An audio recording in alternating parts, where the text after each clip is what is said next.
Nemis tili kursimdagi pokistonlik qiz makiyaj qilishni o'rgatishni so'radi. Aytishi bo'yicha oddiy kunlik makiyaj qilishni ham bilmas ekan. "Okay, why not?" dedim.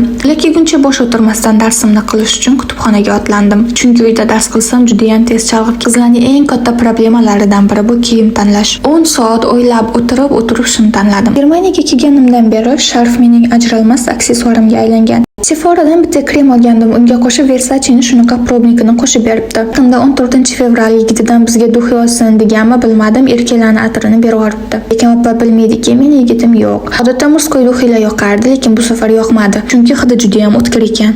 Keyin avtobusda yo'lga chiqdim. Bu faqat biologiya va tillar fakulteti kampusi. Uyimga yaqin bo'lganligi uchun doim shu yo'lni kutubxonasiga kelaman. Kutubxonada soat 9 dan 12 gacha o'tirib, keyin uyga qaytdim. Obed qilib uyimdagilar bilan gaplashib bo'lgunimcha u qizlar ham kelib qoldi. Bittasiga mekap qildim, ikkinchisi qaranib, o'rganib o'tirdi va o'ziga o'zi qildi. Pokistonliklar musulmon bo'lganligi uchunmi bilmadim, unaqa hindlarga o'xshab sasimi sekin va sal madaniyatliroq bo'lar ekan.